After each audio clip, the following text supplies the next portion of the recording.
Yeah, that wall that you had cunts tagging on, bro, was mad, sick bro. Too. You need to bring some. Are you going to set up a studio in that room? Nah, it's going to remain here. This pretty much stays like this. We just shift everything over a little bit. Okay. But I want to get backdrops and then everyone can sign that. But I want to get a portable thing where I can pack it up. Yeah. And I want to get everyone that's done the podcast to sign it. You know what re-sign. I mean? Yeah, re-sign it. Because I only started doing it on episode 100. Yeah, I know. Right, so get Khan on there. Yeah. It was cool. All right. Well, I think we can already start rolling, bro. It's mad to have you back into the studio. Fucking happy to be back, fella. You know how long it's been? I had a look at this today. It's been exactly... Let me guess. Yeah, go. I actually don't know. All right. Close to... What have I been doing content for? Maybe maybe like 9 months? It's been exactly 50 episodes. So it's been 2 episodes from 1 year. Wow. Yeah, exactly. This is episode 163. You're episode 113. So, holy shit. 1 year ago. 1 whole year, bro. We should have waited 2 weeks. What a coincidence. I know. That's cracker. Right, you actually saved me with this week too, because I had someone cancel earlier on in this week. So when you said, I'm coming down to Sydney today, I was like, man. Right, sick cunt. Happy days. I was so keen to come back on, bro. Yeah. I didn't say it's a happy birthday for yesterday, bro. Happy birthday. Thank you very much. What'd you do for your birthday? Bro, I didn't do much. I just spent it with the family, bro. Went for dinner. Didn't you get kicked out of somewhere? Yeah, fucking. That's a long story.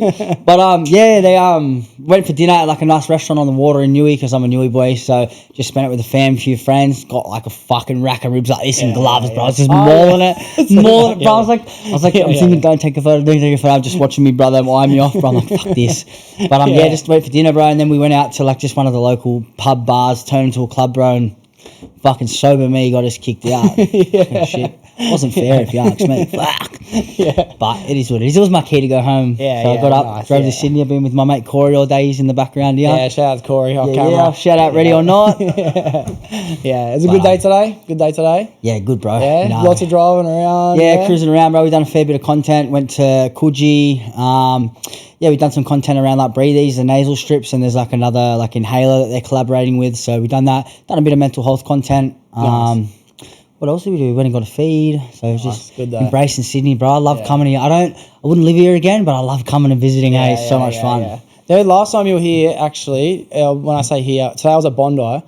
And the last time I was at Bondi, because today I was filming, I was like, fuck, the last time I was here, I was filming with Alex in Bondi. That was the last time I was here. Yeah, wow. What were we doing? We did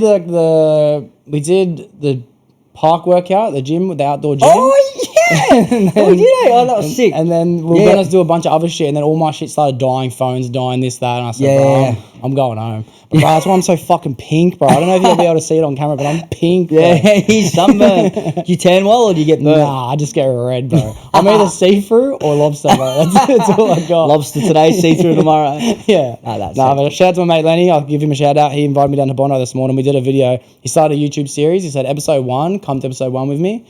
And he's doing a series called Riz Off. So you pick 10 girls each, and the beach, you have to do cold approach, and you got to try and see how many points you get. So it's like 1 point for phone number, half point for Instagram, this, that. Oh, it was a good day, bro. It was a good day. That's such a good way to grow and get out of your comfort zone and just face your fears, bro. But like that publicity shame, bro, that feeling that it gets you, because I don't know about you, but I go red and I'm a shy guy. Like even though I'm pretty out there, like, bro, I just chill, you know what I mean? I can fumble on my words, like, fuck. Bro, so I love that. How'd you go? Bro, as soon as the day started, like, I was mad. First go in, phone number. I actually fell in love straight away, bro. I was like, I'm not even lying. Straight away. Then fucking Lenny Showtime, he did good as well, first girl. And then it was just L, bro. L. Yeah, well, you got one win, lad. That's all that counts. Started off good. Bro, I was up in Gold Coast not too long ago. The Reese Bros do like this, it's called Parked Up. It's for their YouTube. So they're doing all these pre-filmed series. Man. And bro, like in their warehouse, it was like, I'm talking like big commercial cameras. And so it was 20v1 in-person dating, like speed dating. What? So it was 20 boys I'd never met. I flew up there. I was staying with this, with a friend. The car nearly broke down on the way there. I come so unorganized, bro. I had no idea what to expect. And yeah, it was this 20v1 and basically like the first, so it was basically like 10 in, 10 out straight away. So I had to walk in and pretty much give my Tinder approach, you know? And it was Angela White. Oh, yeah. Which is like a huge porn star, bro, which massive. I had no idea who. I'd seen it through the Reese Bros content. I walk in, I was like, fuck. I was like, anyway, I'd done pretty well, got through. And then again, gave me a tradie tool set, and they're like, "You're a plumber, work with that." And I was like, "What?"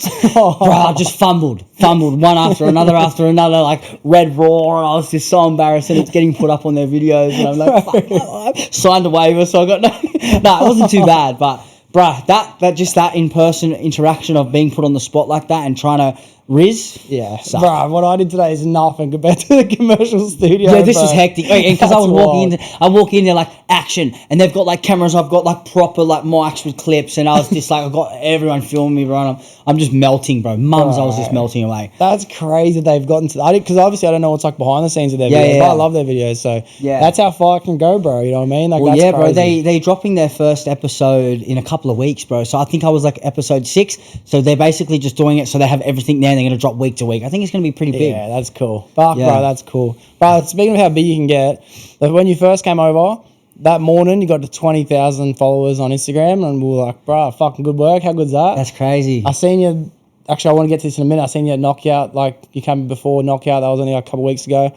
I had a look before you got here. You were like 70,000. Yeah, close and it's like, to, bro. It's like you've had a massive, massive year. Yeah, bro, it's crazy, man. It's fucking, it's unbelievable, bro. You know, and the growth, bro, has been, it's slowed down a lot. My account got heavily flagged because if you don't know, I talk about like drugs and alcohol, so it's a bit of a touchy subject and things, and I was just like blurting fucking everything out there, bro, using methamphetamines and talking this, and so I think my account was a little bit red hot as is, and then I ate a handful of vitamins like 2 days in a row, bro, and I started getting deemed for like violence and selling drugs and suicide, self-injury, so my account was completely shadow banned for fucking months, man. I was starting to struggle. That's why I made that backup account. Yeah, so I started making that, bro, and then now it's kind of out the shadow ban, and I'm starting to pick up again, and it's really good, but yeah, I had like my first little hiccup, bro, but I mean, I'm still grateful, bro, and I'm still building it, you know what I mean? Like, How'd it feel going from like you've been grinding and growing this account, and now it's come to a halt and there's actually nothing you can do? Because I don't know what that would feel like, bro. How does that feel?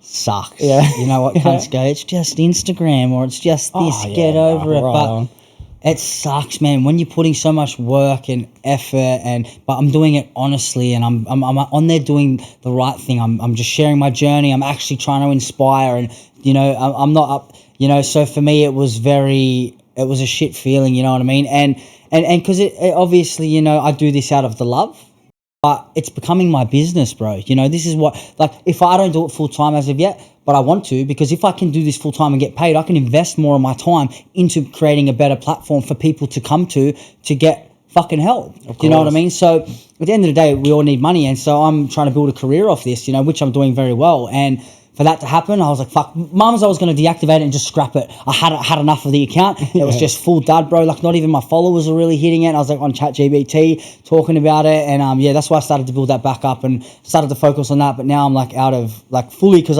you got 4 ticks in your account status, and all of them were crosses. Like, no explore page, I can't go live for like over a year still. And the shit thing is too, even if you gain your ticks back, it's kind of like breaking trust with somebody. Like, yes, they might forgive you, but they still know. So it's like that. Instagram's like that. You can gain it all back, but you're still a risky account, which is like really strange. So it's not back at 100%, but the last few weeks, bro, has been crazy. I'm not sure if you've seen the Pilates video in tights. So that like went super viral. It was like, maybe it's at 6 million now. What? The one that you did with your brothers? Yeah, and Corey. So it was a Pilates video. So just before my account got super flagged, it was super viral. It was peaking at like 3.9 million, and then just flatlined because my account got flagged. And my account's been flagged since then pretty heavily, and then it's been unflagged for like a week and a half, and now it's up to 6. So it's gone up 2 million in 2 weeks. Bro, crazy, bro. That's crazy. Yeah. Fucking nuts, man. Bro, you've killed it, bro. You've absolutely killed it. It's mad. It's mad. It's awesome to see it grow, because I messaged you this yesterday. I think it was yesterday on your birthday.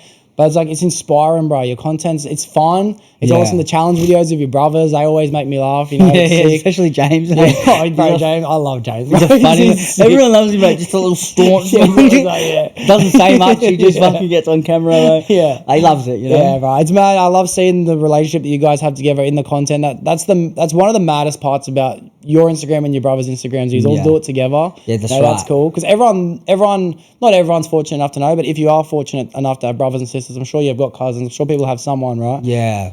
That family time, that close group time, like, that's the best feeling, you know, even if it's just your circle of friends. Yeah, that's right. And bro, I think everyone would love to have that circle of friends they could just bounce off, bro, you know? Yeah, I think, bro, like, I think about it all the time. And I know it's not rare to have brothers or sisters, but I know it's special, bro, to have a true bond with my brothers. Like, we're all the fucking same. We're very different, but we're the same. We all wear TNs. We've all got tattoos. We all do the same shit. You we look like brothers. You know what I mean? It's like 1, 2, and 3. Like, it's just it, you know? And it's so good that, like I literally don't have any friends, like, really anymore, bro. Like, when I had my birthday dinner the other night, couple of my little brothers' mates come, you know what I mean? Like, I didn't invite any of my friends, bro. I keep to my family, bro, so I'm grateful. Without my brothers, I'd be fucked. Wow. But, bro, I love it, bro. That's all I need, you know? And that's all that really matters in this life, bro, is family at the end of the day. So I'm fucking grateful. I know that it's special, bro, to have that. And people love it, bro. Like, I've always watched, like, I don't know, like Shami, and then you got the brothers like Shami, there's like 4 Josh and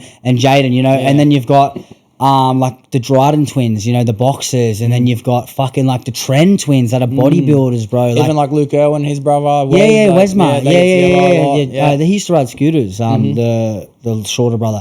But, you know, and there's probably heaps of other brothers and that, like the Reese Bros, for example. Like, I don't know, it's just a fucking, it's just a drive force, bro. And I've heard, right, so like, one person doing content is like 1 times the chance of being successful. But when you amplify 2 and 3, it doesn't double it or triple it. Like when you got 3 people doing the same thing, it amplifies it by like 30 or 60. Or like it just skyrockets. Someone can Google it. I don't know what the facts is, but it doesn't like, just because 3 people are doing it doesn't mean it's 3 times more. It amplifies it like to 30 times more because it just stacks it, bro. The word synergy. Synergy is like when you have 100 plus 100, it's like 600, bro. You know what I mean? That's like, what it is, bro. Yeah, it's crazy, man.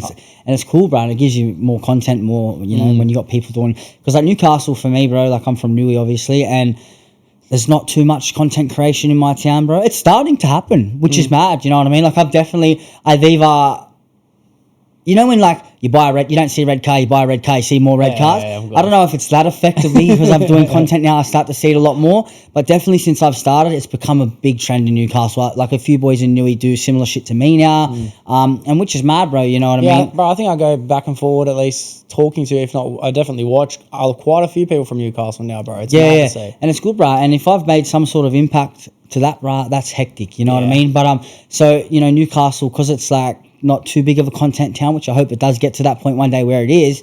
But you know, it's good that I've got my brothers that I can just do content with, you know. One day when this started to really pop off for me, you know, and I said to him, look, I'm going balls to the wall with this stuff, man, with content, social media. I said, use it. And I understand, like, people get invested with family, and I know all the brothers, like Shami, how I was explaining, like, once one's in, all in, you know, and I just said, if you want to jump in, jump. I said, because if not, I'm doing this. And they're like, yeah, fucking no. I was like, boom, let's do, they just started jumping in videos, bro. And now, bro, it's crazy because, you know, I created this opportunity at the beginning for my brothers, the exposure, and, you know, getting them sponsored by Black Wolf, or they got themselves sponsored, they earned their spot, but just getting that exposure to certain people, and now they're bringing me exposure to other people, like we were just in Cairns.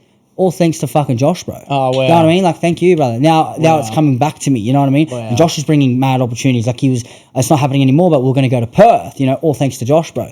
Happy days, you know what I mean? So at the start, it's like, you know, I was trying to create whatever I could for all of us, and now it's coming back, these opportunities, bro. So that's mad, bro. That's you know what I mean? It's just going to keep happening, man, you know? And that's why I think it's powerful, bro. Yeah. You've been very consistent, bro, actually. I want to circle back to this in a minute as well. I was going to say you've been consistent because I've seen how many posts you've got today. I had a look. You're like 300 and something, don't you? Some crazy amount. So are you pretty much doing every day? Is that what you're trying to do? I don't try to do anything. Okay, mad. I just do. Yeah.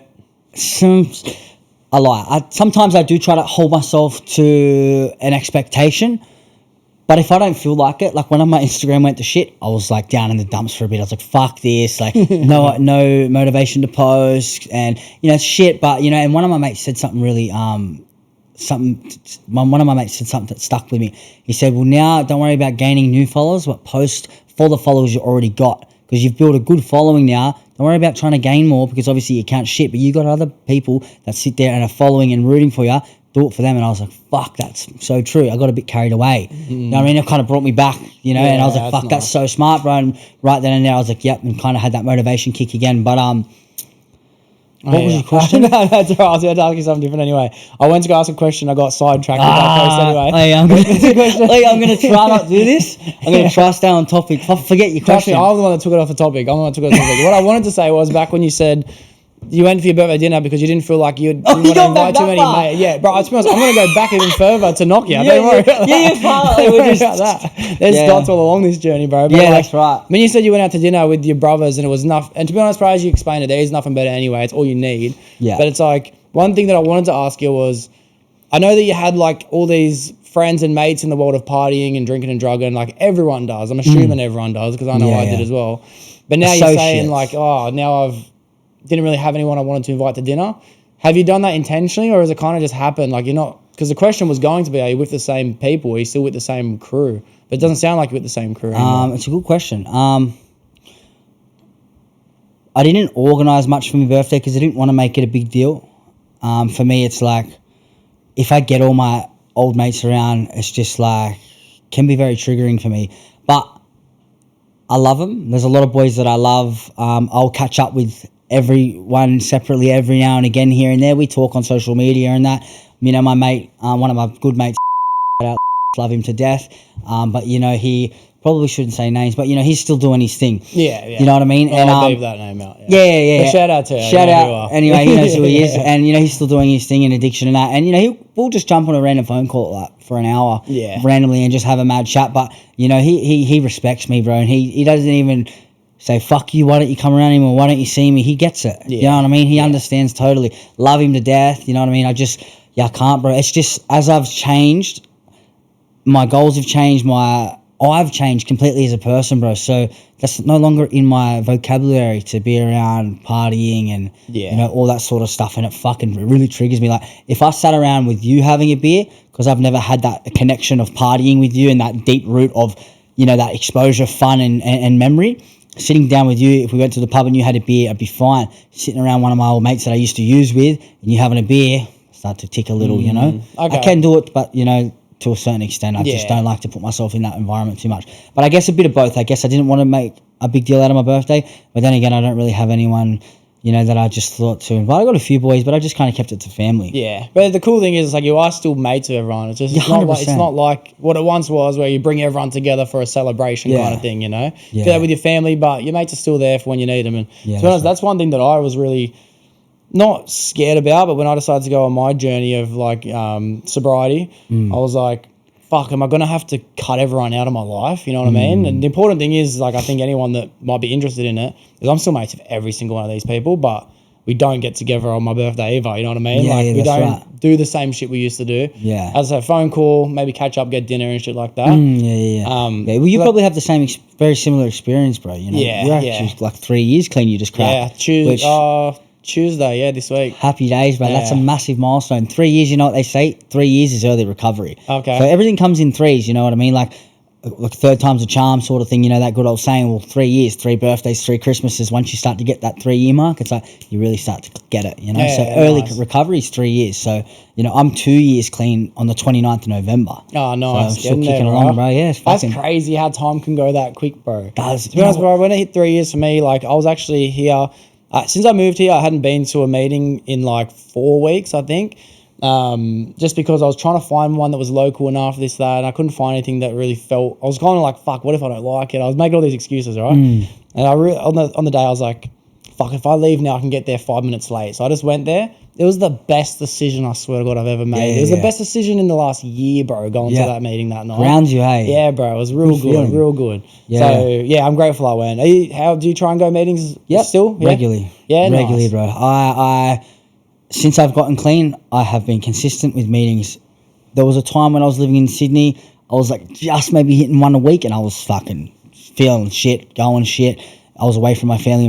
My mental health was declining. But since being back in Newcastle, been traveling a little bit, so I probably haven't hit as many. When I'm away, I don't hit them. When I'm back, I'm banging 2 to 3, sometimes 4, just depends, but no less than 2 a week, definitely. You know, when I'm in Sydney now, I'm going to bang a meeting Tuesday, Wednesday. And what day is it, Saturday? Today's a Saturday. So I might even look for one tomorrow night. So if you're down to hit a meeting, I'll be staying with my auntie in Fairfield. So if you're Tuesday, I'm hitting one in Penrith, and Wednesday one in Penrith. Tuesday there's Tuesday there's one. I don't know if it's in Penrith. There's one in Doonside. Is that the one you're thinking of? Nah, Penrith. Definitely Penrith. Definitely Penrith. Yeah, because where I moved from rehab on the Central Coast and lived in Penrith. Yeah. In a sober house, and all my local meetings were there, like in the heart of Penrith. Yeah. They have a Tuesday, Tuesday, Wednesday, and Friday. I think Friday's a Penrith one as well. Yeah. Yeah. It's mad. All right, if you maybe we can link up and do one together. That'd be mad. If there's anything here, but I honestly going to a meeting for the first time was a fucking crazy experience for me, bro. And you know what? I got to thank you and Mick as well. Yep. Mick, shout out to him as well, because you are the first two people I ever met, and honestly ever, that was doing it as well. You know what I mean? I didn't know the world of recovery and NA and all this. Yeah. I didn't know it existed, bro. Yeah, I was just fucking staying in my room, bro, editing so I don't go outside, bro. That's what I was trying to do. Well, I think because it's like getting sober is a small part, right? Like when you're, when you live a life of addiction, you remove the drugs and alcohol, you're still left with you, which is like the trauma, the self-obsession, everything, all these, because you've been running this fucking negative race for so long, bro. So when you take away the drugs and alcohol, it's like that's a small part to the problem, and then you got to deal with your shit. So it's about healing. There's a difference between being sober and being in recovery. You can be like a dry drunk, where like you're just sober, but you're still sick as a bastard. You're still, just a shit person, But I believe, bro, just from having your conversation, you've done a lot of personal healing through however you've decided to do that, and I can see that, bro. You're very aware, and I could imagine how much you would probably reflect, and just from the conversations back and forth, bro. You know what I mean? You challenge my thinking, bro, and that comes from an aware person. You know what I mean? So it's good, bro. You can see that you've done your own personal journey through this, bro. You're not just sitting there in your room like you probably have done it for a bit, but you definitely, I can see you've done some sort of healing. But to be honest, bro, it was like it's a whole different feeling going to a room and actually gaining the connection, the understanding, like, fuck, these people get me. That changed everything for me. Everything actually became aware. That's when I became aware. Before then, it was just like, fuck, bro, my mates are out and I'm staying home, bro. Fuckers, that's right. I mean? Fuckers. Well, that's what people go, you're sober nearly 2 years, like, you poor cunt. You know what I mean? And I get it. Like, old me would be miserable as fuck. All right now, because I wasn't always balls to the wall. Like, I would have, because I was very aware from a young age I was an addict and I needed to change, and I always had sober stints, couple of weeks, couple of months, not nothing too hectic, not nothing like this, but always like I would just crack because I would just like, you know what I mean? Because I'm just old mentality, just hanging on, white knuckling it, and I get it when people say you like feel sorry for me almost 2 years sober, but it's not the case, bro. I'm not just hanging on, and I'm not, sometimes I can get the pity party, like, fuck, I wish I could have a beer and that, but for the most part, bro, I've grown so much within my recovery that I'm like, I don't need to have a beer. Bro, yesterday I was driving to Sydney. What was I thinking? I was just thinking, like, it just was a massive realization, like a spiritual awakening, and like I was just like, yuck, drugs, like, I couldn't even think. I don't know why, I was just so off from, like, to put a substance in my body. I just, the desire was just gone, bro, for that day. Can come back very quickly, I have days where I'm really good or really bad, but like, it's just like, I don't know, I just see it for what it really is, bro, and I've, that's through these meetings, bro, But sometimes I get fucking, still have that desire to use. I'm a young cunt, bro. Like, of course, bro, of course. It's always going to be there, but we just got to remind ourselves. I seen you at Knockout, like, and to be honest, I seen the post that you made after Knockout as well, saying like it was actually the best festival you've ever had, and I can 100%. relate, bro. Like, I was shocked at how much fun I had. I had been to the one previous, the HTID one. I went to that sober. Nowhere near as much fun that I have. I remember you said to me, because I left my car here, you're like, don't worry, I'll be out early before the end, bro. So, and I'm ringing Doxie because my phone's going to die. You're like, yeah, I'll be here till the end, don't worry. I'm like, yeah, sweet, me too. We'll call you soon. Like, all right, later. Bro, but that's mad that, because you obviously, we experienced it a whole different experience, being clean and sober. We were in the top 0.0001% of people that had, and this is how I explained it at the meeting on Tuesday, that had just as good of a day the next day. You know what I mean? Not as fun, but I woke up the same, bro. Maybe a little bit tired, overstimulated because you had 6 Red Bulls. Or how many Red Bulls you have? Oh, bro, I think I had 7 or 8, bro. It was fucked. I got back here, I had a shower, got ready and shit. I took my fucking dog for a walk, come back, cleaned the whole apartment. I'm looking down, it's fucking 3:30 in the morning. I'm thinking, what am I going to do? When you're in that environment for so long, bro, I was walking with my little brother and I was like, bro, I feel like I'm coming up. I'm fucking buzzing. And let me tell you, I'm going to get sidetracked here, right? I just went bungee jumping the other day. Mad. Right? I was in Cairns, eh? Crazy thrill seeking, right? But the adrenaline rush that I had at Knockout, believe me when I say this, overpowered it. Really? I swear to God. I was standing in the mosh pit, right? Looking up at the fireworks and I was just like, in my head, I was like, one day we're all gonna die. And this is crazy. Like just to feel. I was pins and needles and goosebumps and like these fireworks are going on. And I'm just like, we're just little people on this planet, right? And I'm just watching these fireworks at a fucking hardstyle rave, living, bro. I was just baffled. And my adrenaline rush then was more like I don't know, bro. Like the fear was more the fear was more bungee jumping, obviously, but yeah, that euphoria feeling, that feeling I had, can't beat it. And you know what brought me there as well? Watching my mate fight in the hood contender. When he come out, bro, I was like I just fucking had fucking some drug. Like, you know what I mean? The only feeling that has ever brought me that, bro, like extreme dopamine release, bro, was fucking smoking ice. You know what I mean? That crazy effect when you like just come up. And that's what's crazy, because all it is dopamine. When you're doing a drug, it's releasing insane amounts of dopamine where you feel so good. And I actually didn't realize that you could feel that sober, because the exact tingles that I felt when my mate, even probably more than knockout, which is crazy again, it was like I just had a fuckload of drugs. That is crazy, bro, because you hear people talk. I actually hear Joe Rogan speak about it a couple of times, that like you can achieve these same levels of intoxication through natural things. Like some people reckon you can have full psychedelic trips through meditation and yoga, like through these practices, you can go into full trances and all these crazy things, and it's like, well, like breath work as well. Like, we can talk a bit about that. But I do a bit of meditation. I do like a breath meditation. Yeah, well, go on. Hey, brother. So I do like a morning 5-minute just a breath work meditation, bro, and it's all about the breath and retaining your breath. And when I release, because it tells you to tense your body after holding it, and then I release, bro, and it's like pins and needles and this euphoric feeling through my body every morning. It's like a little drug high that I chase in the morning. And I swear to God, and it just relaxes me for the day, bro. Yeah. You know, and it took me a while to get that feeling, because I've been meditating now for a while. Like, so I could imagine that's probably just skimming the surface. Like, I haven't dug that deep in meditation, but I know, bro, like even through breath work, bro, was something. It was on a whole nother level. Breath work, yeah. All right, we'll get back to breath work in a sec. We'll get back to it, but it's like there actually is so many of those feelings realistically when I think about it. One is like, bro, when you do a crazy sauna session, then you have a cold shower. That feeling, bro. It's like I want that feeling I want it to. I can't let it go, bro. You know what I mean? Do you ever get dizzy? Yeah, bro. That's the best feeling. I didn't know. I fucking love that feeling. Two drug addicts chasing highs. I love that feeling.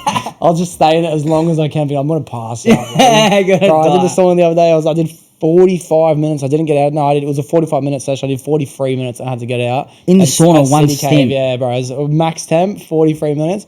I'm in the end, bro, I'm thinking I might die. A cold shower after. But that feeling, bro, that euphoria, it's like, you know, you've done something good, bro. You know, maybe not actually. No, for sure, bro. Whatever it brings, bro, 100%. Like, I have cold showers. I've had one every day since I got clean in rehab. Man. And bro, getting in that cold shower, bro, is just that fucking rush. And once again, like, that's like a thing that I got to psych myself up for every single morning. You know what I mean? And like, sometimes I try to suck myself out of it, but I'm just like, I always lay it back to experience and feeling, bro, because one day I believe once we're gone, and you know what I mean? And I'm going to wish to feel a cold shower. I'm going to wish to feel the rush. I'm going to wish to feel pain, because I'm going to feel nothing. So I'm just like, I just jump in there and embrace it, bro. Yeah, taking it all in, bro. Yeah, I don't know. It's good, man. I fucking love it. And I seen the content with the breath work. You did it with, was the one you did with Gaz, right? Gaz, the right. First time ever doing breath work? First experience, yeah. First experience. All right. Bro, before I ask you for your experience and how it felt doing it, I watched the post video that you made with Mick. You're kind of talking about the feeling. Yeah. Mick looked like bro, he looked like a different person going in and coming after, bro. Mick has seen some things and been through some things, and I know he'll be comfortable saying it. He says it all publicly himself, you know. You know, that man, he's got a lot of fucking trauma, you know what I mean? And watching the videos back through Mick's experience, bro, was a lot. You know, I know what my experience was, man, but fucking, yeah, bro, like it rattled us for days. Really? Like, it dead set, man, it cooked me. You know what, after that, man, I was actually, maybe it was a coincident roll-on effect, but for weeks, I went into like a rut. Like, not a good rut either. And like, I don't know if it's coincidental. Yeah. Do you know what I mean? But for weeks after that, I was like stuck in a rut, man. Like, fucking, it was weird. But it was a really good experience, and yeah, I definitely recommend it. I think the rut was just coincidental. It might have been, but at the end of the day, it was factual that you did have this experience. Then you happen to feel shit after, but yeah, definitely felt good. You could have had a worse rut if you didn't do the experience. You know what I mean? Like, you don't know what could have happened if you didn't. Yeah, well, for me, right, I was always said it, even because in rehab they teach you about traumas, and when you do meetings everyone talks about trauma. It's like the main key to addiction, and I was just always scratching my head like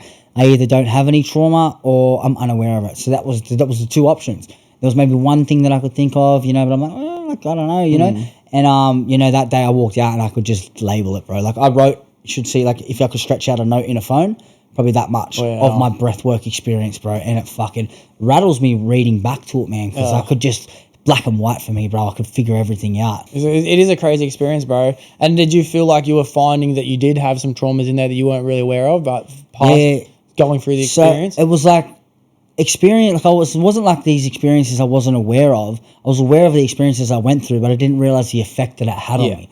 So when I went through them, right, like the way I can describe it, so for people out there that don't know what it is, it's 9D breath work, and it's headphones, and it's through it's a chest, stomach, out, no nose, and that brings you into like a full dizzy spell, and it actually brings you to your like frontal lobe where your dreamlike state is, and it releases what they pretty much say is like DMT through this breath work. And I said to Gary, I think there was like 30 odd people in the room. I said, how many do you think are going to cry prior to doing it? And he said, every single one. And mums, every single one did. I fucking sulk like a baby. But yeah, for me, like once it was like a build up, and then there's like 30 layers of sound and frequencies and all these things going through, and someone like guiding you through the headphone, and then like it was like a volcano, pressure, and then just release, man. And then, but when I was like in this like state of mind, all my memories were flooding through, you know, my ex, family things, just shit that I went through as a child, and one by one things would go through, and some would come and go and some would stay, and then I'd sit on the ones that could stay. But it's not like sitting on it from my conscious being, it was sitting on it in this altered state of mind, bro, where I could just feel it, bro, from like a child, bro. It was like a young boy crying on this mat, bro, you know what I mean? And it, really weird, but yeah, I could just like really, like one thing, you know, went through a pretty traumatic breakup. It's what actually spiraled me downhill. Very grateful for it. You know, it's what when I landed in detox a year later. And, you know, I thought I generally healed and forgave this girl. You know, I don't say, you know, too much bad things about her, if any, you know what I mean? I just kind of speak the truth for what it is. And I didn't realize how badly she fucked me up, bro. Like that was like, I was bawling my eyes out, man, because of just how low it took me, how much it stripped myself from this person because of what happened. And when I nearly offed myself through my darkest days after it, the guilt all of a sudden come through, which I don't usually identify with. I struggle to identify with guilt and shame, and the guilt of, because of how close mentally I was to doing what I was going to do to leave my family without me. And I felt sorry for me that I felt that worthless, but not in a victim way. It was just like for what it was. Like poor cunt felt that worthless that I thought it was the right thing to do, and then I was like, what a shit thing to do, because I actually just didn't think of my family, and it was just like, fuck, it was just so much emotion on how much it generally took a toll on me, bro. And yeah, I guess it, you know, it's still probably not 100% healed, bro, but you know, it's a journey, man. You know? Yeah. But that was like a big one for me, bro, you know? But at least you became so much more aware of yourself, bro, for this experience. Yeah. I think that's what the whole experience is. I think it's just becoming aware of yourself. I got invited to do a breathwork class, and the guy, my mate Alex, shout out to Alex, his name's Alex as well. He said, you'll probably cry in this experience, right? And I didn't know what anyone else was experiencing. Same thing. You have the headphones on, the shades, this and that.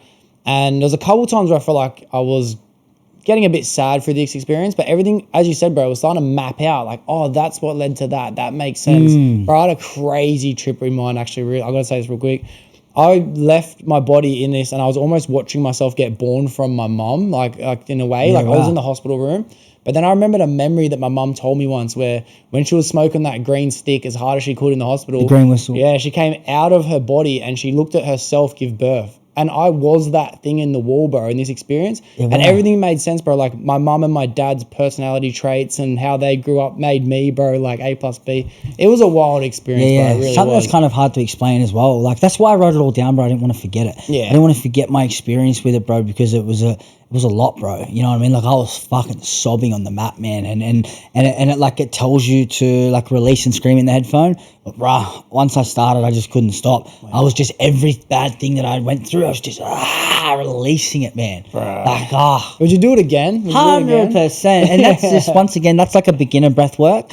And then there's actually ones you can select: trauma-based, codependency, relationships, family, whatever it is that you've been through. So it's personalized to you, so you can go through that experience. And imagine, like, let's say you've dealt with abandonment, so you can go through it for an hour and a half breathwork session about abandonment and really like deal with this shit properly, bro. You know, because like energy is fucking everything, and that's one thing I'm starting to learn over the last couple of years, like what energy is and how important energy is and energy exchanges and just things like that, bro. You know, like it's such a big thing, and be able to, you know, I guess manipulate the energy within your body and bring you to certain frequencies. And it's like a dream. Like no one, how do we just have these crazy dreams and these experiences, or like lucid dreaming or sleep paralysis? Like it's like the 9D breath work's just like another crazy phenomenon that it brings you to, like, you know, dreaming. Like when you think about it, dreams is crazy, sleep paralysis is crazy. You know, like, bro, if you think about it, living is crazy, bro. That's another level of energy manipulation, bro. You know what I mean? Like, I was just thinking the whole like, thing's crazy. Literally on the drive down, like we're all people in these cars. I'm like, we're all so lucky to be here. We don't even know it, bro. Word. I swear to God, bro. Like, it sounds like you have a lot of appreciation and gratitude at the moment. I do, bro. Always, man. I think that gratitude is what has got me through, and being able to keep me present and grateful for what I've got today. You know what I mean? Because we can get caught up in the chase. Yeah, bro. Do you know what I mean? Like I know I've heard stories of very, very wealthy people that if they're in a room full of people that are richer than them, it bothers them. And then these people are like generational wealthy, man. I just think, fuck, like you know, we all think if I was there, I wouldn't think that. You know what I mean? But you get so caught up in that chase, man, we forget to sit back. And I always try to sit back. You know, and we're all guilty for it, I'm sure, and you're probably fucking noticing yourself, and every now and again I'll catch myself, and I always, even today, once again, I reminded myself why I started this, why I do this. Not because I feel myself slipping away, but I want to always make sure and check and challenge my thinking and don't be in denial about anything, because I don't want to get ahead of me, I don't want to get ego, I don't want to get cocky or think I'm better than or start to do it for the wrong reasons. So I always try to check my thinking and my motivation towards why I do what I do, you know. And I think it's important, bro, because otherwise you get so caught up and you're just so far down the wrong rabbit hole. You're like, fuck, what have I been doing? And I don't want to wake up 2 years down the track and go, I've been doing it wrong, or my intentions have been wrong, you know. So I want to keep it always well, pure. To be able to check yourself in your position, bro, is actually a very important thing, because I think becoming a internet personality that stretches out into real life, bro. Like, I've been out with you when we went to 360's concert, right? Oh, yeah. I was mind blown, bro. Like, it was like a meet and greet for you, bro. yeah, it's crazy. I was thinking to myself, this is fucking mad. I was like, so for you to be able to check yourself every now and then and be like, okay, I can't let myself get too much ego, 100%. can't let myself think I'm better than anyone. Like, that is a very important thing, because I can really, really see how easy it would be for someone to 100%. think the other way, bro. Bro, and like, it can, man, you know what I mean? It's like, you get all this attention, everyone likes you, everyone treats you like this, and you're just like, it can be very easily caught up in it, man, you know what I mean? And I generally do my best to try, stay humble, give people the time of day, but you know what, it's good, bro, because, so I think for myself, right, so, I think I'm a pretty humble dude, you know what I mean? I'm confident, you know what I mean? But I think with me, and I've said this to people, so growing up, like, obviously I know I'm not an ugly person, you know what I mean? I didn't get handed the ugly stick. I'm not saying I'm God's gift, but I'm not fucking ugly. Do you know what I mean? And so growing up as a young child before drugs, very good looking kid, very smart, very athletic, you know, all the girls loved me, and that was just my reality. But then when I hit the drugs and went down that rabbit hole, I lost myself, my confidence, everything went down the drain, my teeth, like I got veneers, like all my self-confidence and everything about myself went down the drain. So having it all as a young kid, then getting stripped, to lose it all, to now when I'm gaining it back, because I got humbled for a long time through my addiction, and I felt like I was a bit of dirt, you know what I mean? I didn't have any of that self-worth. So now I'm gaining all that back. It's beautiful, it's really nice, but I know what it's like to have that. I wasn't just a cocky cunt the whole way through my life, or very overly privileged my whole life. Like, I'd been through the lows and felt like shit. So now I'm coming out on top. So I understand, and I have that level of sense of depth to me, I guess, because of that. And so that is a good trait of me, you know, because I don't know. That's how I feel, anyways. You No, know, I and think that's it's a good what way to keeps look me at it. grounded too, because I understand where I can be at any time if I pick up, brother. I don't got this shit, bro. You know, I can lose myself very quickly if I start making. You know, I'm one wrong decision from a fucking relapse, bro, and my whole life and everything going down the drain. And it's not about, the issue is not picking up once, big deal. It's the roll-on effect after that. I'm like that with food, bro. My issue is not having. about to say this, bro. My issue is not having one fucking Mars bar a day. It's the one Mars bar that triggers that triggers the fucking chocolate milk, that triggers the Maccas at night, and then I'm like, fuck it, and I'm going to get McFlurries again. And it's like, because I started with the Mars bar, it's not the Mars bar that becomes the problem. It's the domino effect, and that's like drugs and alcohol. Yeah. If I picked up once and got back on the horse, I'd be okay. But I don't know, man. Some people don't get clean ever again, or it might take them years. Well, bro, that's the famous. I love the saying. I've heard a lot of times in the rooms. I've got one more relapse in me, but I haven't got one more recovery. And I think like it's one thing that I was really hearing when you were saying what you were saying is, to me, self-sabotage is addicting. You know what I mean? Like when I find myself to sleep in a little bit too late, if I don't make my bed, bro, like I will not be fucked all day at work. I won't do anything. I'll buy junk food. I'll buy snacks. I'll buy shit. I won't go to the gym. I'll come home. I'll stay up even later. I won't go to work on time the next day. It will just keep going, bro. Like, yeah. I'm the same with everything. Gambling's the same thing. I fucking went out because we were living away. I got back to Sydney last night. The boys were at the pub. I was down in Nowra, down the coast. Oh, yeah. I love it down there. It's actually a mad place. But the boys were at the pub. I have no bank card. I hate it. I can't do it, bro. After a while in the room, I'm like, oh, fuck, just give me some cash. I'll transfer, you know what I mean? I've put in... There's a will, there's a way. Won a bit of money. The next day at work, all I thought about was fucking going to the pub. I'm like, I don't even need to have a shower. I can go straight there. Bro, you know? It is what it is. It's very true, bro. And it's like, it's not the Mars bar, bro. You're right. It's everything that comes after it, bro. It's going against the path you're on, bro. Yeah, 100%. And, yeah, bro, I definitely noticed that, man, with everything in my life. Like, I'm very... And I used to be very self-destructive, you know what I mean? See, that's the default. I always correct myself because I don't identify with that anymore, because I'm actually not self-destructive anymore. I can be a little bit, but bro, mostly me, I'm fucking, you know, if I start to have bad days, bad beliefs, bad thoughts, or a bad experience, because I've had plenty of challenges since getting clean, and I've made positive things out of it. I've gone for runs to get out of the mind into the body. But, you know, I preach full abstinence from drugs and alcohol. I have played the pokies in 2 years, maybe 3 times.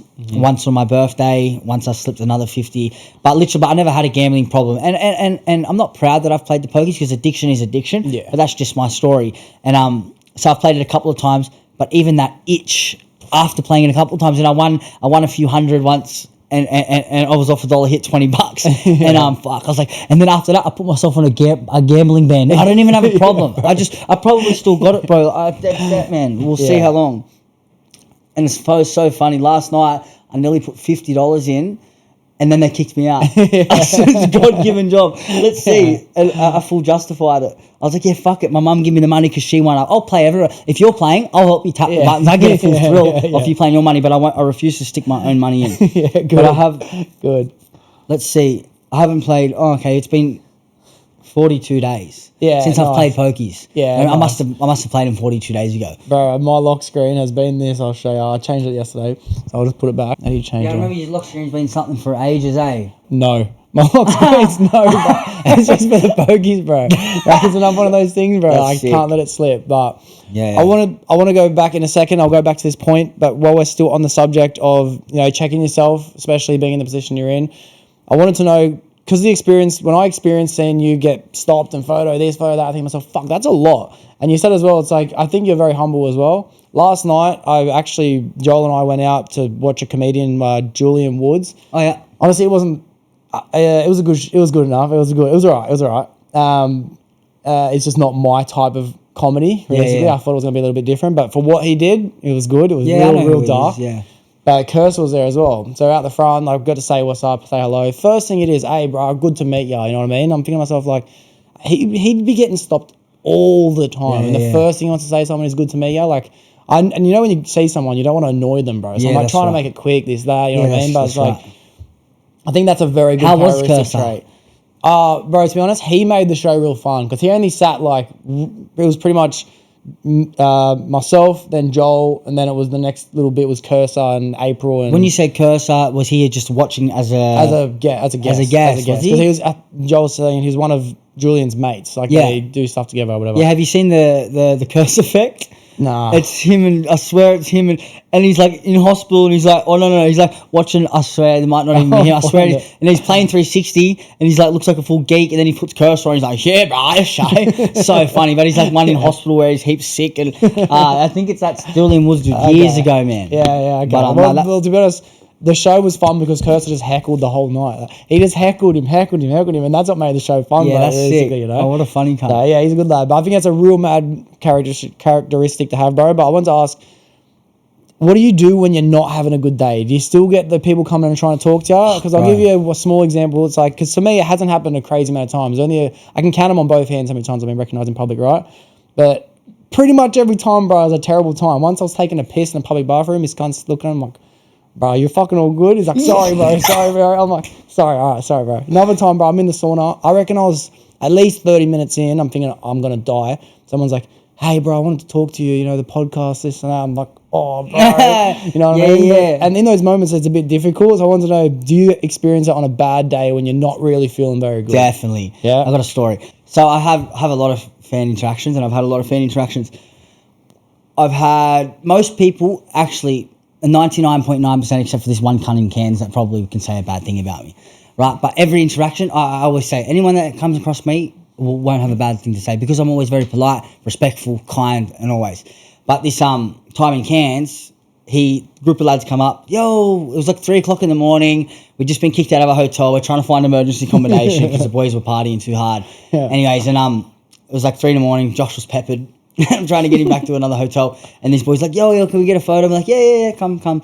And then as they're noticing us, another group. So we've got 2 groups, separate groups noticing us. And now the first group's walking away, the second group's trying to pull them back to take the photo. I was like, it's 3:30 in the morning, mind you. And I'm like, do you boys mind taking a selfie? There's 3 of them, as we just need to get to the hotel. He just looks at me, looks away. He's like, boys, come take the photo. Anyway, I said, do you not listen? And he just looks at me and goes, I never listen. How old was this kid? I don't know. Old enough. And I was like, by then he's got his arms huddled around me. I said, get the fuck off me, cunt. I said, what do you think? I said, I'm a fucking human being, cocksucker. I said, you're going to treat me like disrespect? I said, fucking come up and approach me. I said, I asked you 3 times respectfully, and you look me dead in the eye. You look me dead in the eyes and goes, I never listen. Like I'm a fucking robot. And I just thought you fucking wrong. I was already having a bad day. I probably should have just bit me fucking tongue, but I'm fucking human, bro. I think you know what I mean? But that was my first like shit interaction, genuine. Yeah. But this one time, bro, it was probably my most challenging day in recovery. I had some family issues, and I fritzed. The old me kind of come back, and I fucking smashed my head against sucking a couple things, pazzed out. You know what I mean? Not proud of it, but it reminded me that I still can fuck up. You know what I mean? Because that is, it's life. I ain't fucking perfect, bro. And I pazzed out. You know, I didn't think I had it in me, but I obviously still do. You know, and it was a lot that built me to got there. You know, I'm not going to talk about it, but I was very upset. I was like crying, shaky, like, you know. I've gone and grabbed my wallet. I told my mum I'm going to relapse. You know what I mean? And it was more to prove a point. Anyways, I took off with my wallet, and I was like full set on using for maybe like, I don't know, 45 seconds. And then I sat down and I laughed. And I went, well, it's a bit stupid if I just go and use. Like, this is what life is about. It's life on life's terms. Well, I can't just go and pick up every time something hard happens. I'm just grateful they don't happen that often, these very hard things, you know? Because what happens when a death comes around? Because it's going to. What happens when fucking my girlfriend cheats on me? I can crumble to the floor, but I can't turn to the drugs. These things that life is going to happen, I can't just fold. So instantly I laughed and I went, I said, nah. And it was out the window. I didn't want to use, but what I'm getting at, like my hand was all bloody. I've gone to the servo. I pigged out on some snacks. That's what I done. Yeah. As soon as I got out the car, I was filling up, and a whole carload of people had recognised me. I got blood all over me. I've just been crying, worked up. Yo, Alex, blah, blah. I said, no way. What are the chances of that? It was late, like maybe 12 o'clock at night, bro. And I was in a sloppy head state, bro. And you know what? Seeing them brought me so back. I was just like, fuck, bro. And I was like, I really have to put a customer service face on, you know? Yeah. I was trying to hide the blood. They didn't question anything. They just got their photo and took off. They're in their own world too, you know what I mean? And you know what? I sat down, I went, fuck, man, like, this is what it's about. It was so good that I'd seen him, bro. It really brought me back to myself, man. It made me feel good again, you know? Yeah, that's good. Even another experience, bro, I was fucking fighting with Josh and James, and all petty shit always. But I was just worked up and I was going to get my hair braided and fucking these young kids, like I was like power staunching just in my own world, you know, shitty at the world. And these kids, Alex, can't do it. And I was just bang, big smile on my dial and I was happy, bro. Yeah. So, yeah, it's counter-reacted my feelings, man. That's cool, bro. But So it's it can challenging. kind of bring you out of a bad mood. Yeah, it's challenging though, because when you like, if you feel like shit, like I'm not at any sort of level where it's like, oh, I don't want to go out because I feel like shit because I'm going to get recognised. I don't go out and assume I'm going to get recognised. But like I could imagine if it got to that level, man, like you just wouldn't want to leave the house unless you were feeling good because you know what's coming. Yeah. You know what I mean? Like imagine like being like a fucking celebrity, bro. Bro, can you imagine? And to be honest, I've felt bad for Justin Bieber since Me too. I was a kid. love Justin Bieber, bro. Same, Mums, of I course. follow him closely, bro. Love his shit. I think he's funny, man. And I think that level of fame would be shit. It's insane, bro. It The would one be shit. person I've ever seen pull it off is Spaniard because he doesn't give a fuck about anything, Yeah. like realistically. Yeah. But and even still, he's fucking famous in Australia, man. he's famous around the whole world. Yeah, bro. that's right. Yeah. But in Australia too, he's big, and even still, I think anything above Spaniard's level would be too much. Yeah. Well, I don't know if you can get. I don't know if we have a bigger celebrity. Like, do we even have a bigger celebrity? Like, Probably not. But like Not I'm in talking like today's genuine age. celebrity status. Like Spaniard definitely isn't there yet. But like you know, I reckon he would be considered. Like, no, not maybe like I'm talking like Kid Justin Leroy. Kid Leroy, maybe. Kid Talking Leroy about- is up there, but I wouldn't even say he's celebrity status. Oh, I'm Would just you? talking just Australia, but Oh, like just Australia. yeah. Spaniard's I don't think fucking we one of get the biggest bigger things than that come out of Australia. Yeah. Oh, hands down. But like I'm thinking like superstar celebrity, like yeah. you know, Drake, yeah, fucking this and Kylie that. Jenner, Kendall Yeah, Jenner, yeah. like all them, bro. Like I think anything like that would be just unlivable, bro, to the public, like to the public norm. But like anything above Spaniard, bro, would be just fucking too much. Like being like a rapper, like chilling it would be sick, man. You know, chilling it, this, that, it'd be mad. Constant interactions. I think it'd be good. It's a good level, but there is obviously too much, and I could understand it, bro. Because even like on an experience, I don't know. I love it. Even when I was at Knockout, bro, I don't know if you're with me too much at Knockout, Only but a short period, yeah. it was like 360 on steroids. Yeah, was it? That Yeah. the fan interactions, bro. Yeah. Like I'm talking like couldn't move, and everyone that I was with was fucking hating it. I was loving it, bro. I love interacting with people. You know what I course, mean? yeah. And I was like today. I looked at Josh and James and said, "Holy cunt!" Like we couldn't even get to where we wanted to go for the day because we were just stuck, Wow. constantly taking photos and talking to people. And I lost my friends. I don't know how many fucking times because I'm like, I don't want to be rude to these people. Or like people like come, and I'm like, you want to talk to me? You got to keep up. You know what I mean? And like it was just crazy, bro. And I'm just like, and it was actually my first realization. Like, holy fuck! Like if this was like X amount of more, like it would be just hard. Do Crazy. you know what I mean? It would be generally hard. But when you get into certain crowds like that, like because obviously the bigger the crowd, the more you get recognized, and especially in that sort of In that scene, field, you yeah. know, like we're like the party boys. You know, it's like kind of our genre, I guess. Especially Josh too with his TNs and his hard style, like just amplifies us. So yeah, it's crazy like how many people fucking actually recognize us. Yeah, it's cool. It's cool, bro. It's very, very cool. But it's cool to know that you also know there's a limit, like, you know, like Justin 100%. Bieber status. Like, Yeah, I think fuck that. I think it's everyone, not everyone, but I think everyone thinks it's mad to be celebrity famous until it may be good for a little bit, and then it's stuck. And once you get over that freshness and that cool, okay, I'm famous, these people love me, then it's like it would be too much. When it's on that level, I think it would be fucking insane. Like you see all these. I don't know if you watch like Justin Bieber like fan moments. He's like ran people over by accident, blasting people, walking out like fucking, you know, I'm human, this, that, which he is, man, you know, because at the end of the day, bro, like he is him to him. Yeah. And that is nobody. That is just him. It just is. It's his experience. It's his only experience. So when he's like, what the fuck, man, it would just be, it'd be crazy. Yeah. Well, it's cool, bro. It's very, very cool. I think that the one thing that has really, obviously the world based around addiction and recovery, and they're making the content around that when you started off, seeing it stretched now into everything, bro, it's so cool as well. But do you find that most of your people that are coming up to interact with you are trying to talk to you about that, or do you think that people are just from all over the shop? Most of my interactions are definitely around my recovery content, but there is a fair few that follow us for the brotherhood, for whatever. People come up all different. Like people were coming up to me at Knockout because they just seen my video about telling people to stay safe at the festivals. You know, did you see that video? Yeah, I was like, There's look death out, statistics. look out for your friends. So people were like, I just seen you on video yesterday. They don't know who I am. All they seen was that video. So it can be like interactions like that. Yeah. It can be like, bro, I've been following you for this long, or hey, you're that TikTok guy, or genuine people that follow me and fucking, you know what I mean, and follow me for me. And like when cunts come up and they're like, doing Alex. Like, I'm like, yo, do I know you? like I'm starting to get used to it now. But that's what I was saying. When, like you said, that's what has come back to me. When you had the interaction on the pisser, like, and someone's looking at you like, you good? Yeah. I'm thinking, what the fuck are you looking at? At the start, I'm starting to get used to it now, bro. But come to staring me down, bro, I'm thinking, you know, and I'm a fucking, you know, young cunt lad, you know, there's a bit of ego. I'm like, fuck, are you looking at? And they're like, yo, I know you. I'm like, oh. And then even Josh will do it. I'm like, bruh, chill. Like, you know, they might recognize you, you know? Yeah. And then, so, like, that's something that you gotta kind of navigate through, bro. You know, there's no fucking, there's no like directions. It's just like you just experience it, bro. It's strange. Yeah, strange the feeling, man. It's fucking. And what about? Because I was trying to steer the conversation to a point where, because I can imagine all the people trying to talk to you about addiction, their own addiction as well. You know. Yeah. Like, so I can imagine a lot of the messages and things as that are like coming from like thank you as well. You know what I mean? Yeah. Like, has there ever been any ones that have kind of shocked you or taken you a bit by surprise or anything like that? Is it a strange interaction, realistically, to have someone thank you for anything like that? Yeah, when people come up to me, bro, and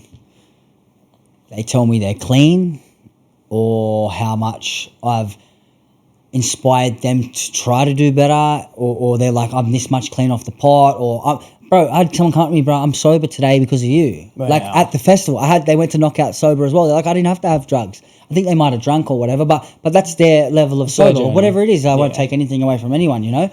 And yeah, it's crazy, bro. Like, people generally come in because people, it's like how we follow Spaniard and we feel like we know Spaniard and Spaniard doesn't know us, right? So when you talk to Spaniard, we're like, no one's Spaniard. Like, he's a mate, you know? So people come up to me and they feel comfortable to spill their guts out to me because they know what I'm about and online, and they want to, you know, tell their story. And yeah, it's good, bro. And I fucking love it, bro. You know, it's good. Or even when people like, you know, they'll just check in. Like, sometimes I'll miss a lot of messages. One message will be like, hey man, thinking about detox. Hey man, checked in a detox. Hey bro, just want to let you know I'm on to detox. And then I must have missed the first, so I'll then send a voice message straight away. Brother, I love that. Bang, bang, bang. Words of encouragement. Boom, you know what I mean? I'll just watch these steps because I've obviously slipped, like missed them, but I'll just watch them like they're like, yep, bang, bang, bang. In their own message, I haven't even replied yet. Yeah. They're just keeping me updated, you know? I'm like, fuck. Bro, that's like crazy. When I reply to them, I love hearing like success stories. People keep me updated. I got a mate, bro, and this is coming from a very humble place. This is just me speaking for what it is. He reached out to me.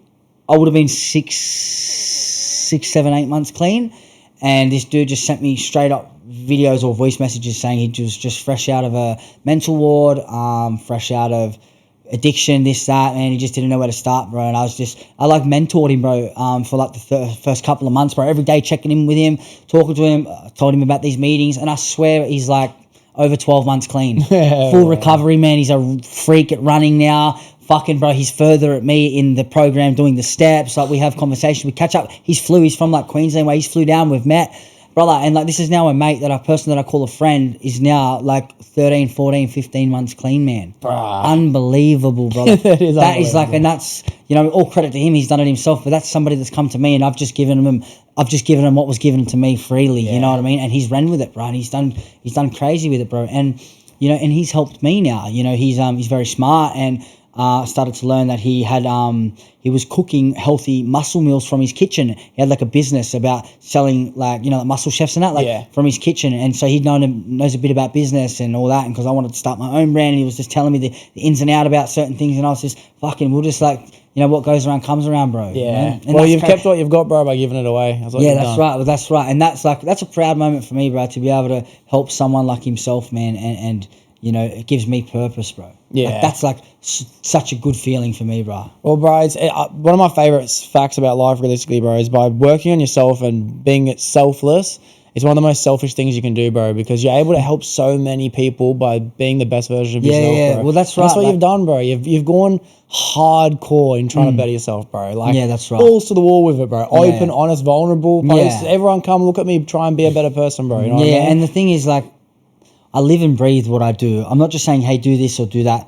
Like, I just speak my story for what it is. Like, I wouldn't, if I wasn't the real deal, I wouldn't be clean. I would have come undone. Someone go, you're not clean, or you're not this.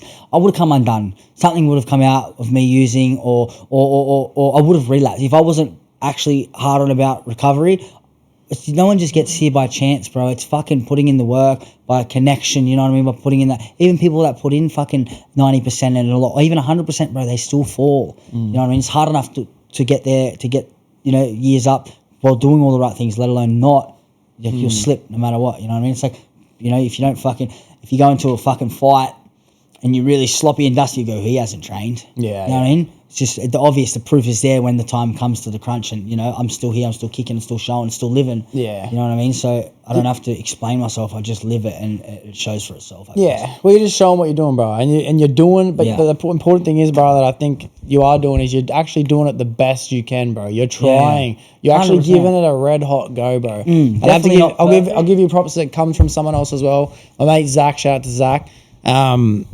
I had him on the podcast fucking a while ago. I ended up going to Queensland recently, and Zach Swanson, bro. Yeah, I see his stuff. He was like, bro, Alex is one of the first people I seen online in World of Recovery, and it was like motivating for me. And now he's been on his journey ever since as well. Yeah. And he's giving you mad credit, bro. Mad credit. Yeah, that's good, man. So you're doing mad shit, bro. You're doing mad shit. I can't remember the point that I was going to get at when I was doing a me, Doxie. I think we've done pretty well. Or maybe we've done that bad that we don't remember how bad we've done, so we think it's well. Yeah. How many times have we got sidetracked? Oh, bro, that's all I do, bro. I just fucking I don't know where so back to this. I don't know where I'm going, bro, realistically. But you are moving to Queensland pretty soon. Is that something you've said online? Is it something that you've been speaking about? Yeah, I've put a story out there. I haven't done too much talks because I didn't want to. Actually, it wasn't that I didn't want to. I did want to. I just nothing was 100% confirmed, so I didn't know when. But now it's confirmed. The boys have got a house locked in. They're sending me videos. So it's all it's happening. What's inspiring this move, Brian? How long was it out of nowhere? Did you want to go there already? This has been I've been back in Newcastle for nearly a year, and I've had this on my plan for a year. It's on my vision board. It's been on my mind for about a year. Been on my vision board for about 6 or 7 months. So my vision board is fucking crazy, bro. So there's yeah, man, it's everything that I'm on my vision board. It's like there's, you know, like cinemas, there's Queensland, like traveling, this, that. I'm doing everything in a small scale so far. I've gone to rehabs and I've done talks with people. I've been traveling a lot lately. Moving to Queensland. I'm starting to tick all these off slowly. It's crazy what manifestation and belief can do, and I understand how powerful it is and what I've been able to manifest. And once you see it work, that's it. You grab it, mate, and it's fucking, you know what I mean? And it crushed down, like that doubt can come back, and it did when my social media started to go to shit. I'm like, maybe it isn't for me. Maybe that, you know what I mean? All that just negative bullshit. But I just got to remind myself that if I keep going, it can't fail. You know what I mean? Keep going. How many the road to success is not going to be easy. So that little social media blockage was the first hiccup. That was probably fucking minor. I'm going to have huge problems in business. But wait till the cancel Alex post up. Yeah. Saying to Corey today, bro, like I've got a brotherhood chat with me, Josh and James. I'm like that's not going nowhere, brother. Yeah. Like, you know, but manifesting is a powerful thing, bro. It's cool to know you have a vision board as well, bro, because and it almost sometimes creeps up on you. You don't notice how close you're getting towards some of these goals. Then all of a sudden you get a reminder like, hang on a minute, like I'm almost living what I wanted to be living 6 months ago, bro. No, it's it's a crazy feeling, bro. But I've been even I was speaking to my mate and I was like, unintentionally, I was like, oh yeah, I live in Rabina. He's like, listen to you already speaking it. You know what I mean? Like I'm just like I live there, and like someone said to me once that it's probably not good to be, I don't know, having like expectations or like looking too far to the future because it can lead to disappointment. But I'm like fully like manifesting that much. Like, oh yeah, I live here. Like I'm going to do this. You know what I mean? I'm already there. You know what I mean? Which is probably not the best because I need to stay present. But I am. But like even when I have the conversations, it's just like that's just how much driven I am to there. Yeah. You know what I mean? But yeah, like 5 weeks, bro. Like I'm ready to go. I've just got to. So I've been studying for the last 6 months my Cert 4 in community services, and I've got like, I don't know, 2.5 books to go, and I've got to do my 3 weeks work placement. So 120 hours, which I can do in 3 weeks, which I've lined up with the rehab here in Newcastle. So just got to do that, tie it off so I can go off with a qualified certificate, and then, look for work straight away. And once again, the place that I'm doing my work placement here in Newcastle, they got a rehab up 20 minutes from where I'm moving to. So the person that I'm talking to, he runs all the rehab. So he's like, I'll get you an intake straight away. Wow. So, and if that works out great. But if not, I'll just look for a support work part-time. I got a little bit of money there to keep me afloat for a while. So yeah, that's it. Just work part-time and just grind socials work. I want to go back to studying again. I want to do my PT. and then incorporate that into my online business. So I want to be like a recovery coach that implements like PT and training, nutrition, but also like the drug and alcohol, mental health side of things. So I'll just keep getting qualified. But for me, the PT and the Cert 4 is enough to open comfortably for myself the online business, because for me it's like you don't need anything for it to be a life coach. You can do it tomorrow, but can I provide a service that I'm comfortable with taking money from people? I don't feel like I could do it as of yet. So once I start to get qualified PT nutrition, and I feel good, because I don't want to take your money if I don't think I can give you something that's valuable enough, and I want to create a product worth it, not just for the money for me. That will come, what I mean, and I'll be very that won't be the issue, but I want to be able to people to be happy with what they're getting out of me. And so once I do get my qualifications, it'll be that, and then I want to just keep getting qualified, whether I can branch off and do my diploma in AOD, which is 2 years. Who knows? It can be like a drug and alcohol counselor. I can do it all through online business because I've got the following to back it and the credibility. People start to trust you. You know what I mean? So it'll all happen, bro. And then, bro, you got endless opportunities in front of you, bro. Yeah, 100%, bro. But why Queensland? Why there? Why there? Well, I've lived in Newcastle. Love it. It's my hometown. Hard for me to grow there. Not because it's just myself in that town. Old mentality, it's just very hard. So I don't feel like I struggle in Newey. Done Sydney for a year, done its wonders, served its purpose for me. I don't think I'll go back. Gold Coast, I think, man, that's where everyone breaks the 9 to 5. That's where all the influencers are. That's where, my kind of direction is warm weather. I've made some good friends up there already. I talked to, a few of the boys that all do social media up there. So I've built my networking circle up there as well, bro. And I just think you get around the big dogs and you start to grow, what I mean? Of course. Look at Adam Sullivan, Troy Candy. Bro, Jaden Lang moved up there. You got Jaden Lang. Even Bomber moved. I was speaking of Bomber moved up there. Everyone's going Jackson up there. O'Doherty, bro. The Reese Bros. Everyone up there, everyone that I idolise and look up to, Shami, they're all up there, man. And, you start being around them people and, you start to elevate, you know what I mean? I talked to a friend of mine, and I told him I'm really struggling to monetize, and he's like, that's because you're not living on the Goldie. You know what I mean? It's like, I don't know, it's not like the answer for me, but I just know that it's like, it's so much opportunity up there. You know what I mean? And I always fucking always find myself up there. Yeah. But I think it's good, man. Like where I'm living, I'm not gonna say where, but it's a nice place, and I've never really I paid rent before in my life. Like I've always lived at home, and my mum never made me pay rent. And I went to rehab, and I actually moved into Sydney in a sober house. So I first started paying rent there. It was cheap as chips, just through my Centrelink. But where I'm moving here, it's like it's pretty standard for rent. You know what I mean? It's still, it's not fucking heaps, but it's not a little bit. But for me, it's like, okay, this is now something that I got to grind for. I got to work. I got to make sure that I got to do. So it's a good responsibility for me to have. It's the initiative, the incentive. I got to keep working. I got to grind. I got to make. Because when you just imagine if everything's for free, why do you got to get up and do something if it's all for free? You don't got to get up and go to work and grind. And I love my family and that. But so I've moved a lot in the last 2 years. I lived at home in Newcastle. Went to rehab on the Central Coast. Spent 3 months there. Moved to Penrith. Spent 3 months there. Moved to Fairfield. Lived on my auntie's couch for 6 months on a couch. And then got an opportunity to move back to Newcastle a year clean into a sober house in Newey. Lived there for 6 months. Organisation shut down, and I've been back home for nearly 6 months. And since coming back home, I've felt like I've lost all my independency. I've gone back to a bit of a blob. I'm still doing what I do, but just because I've in 10 years generally dependent on my mum, can't fucking look after myself, and just been a drug addict, fucking drop kick.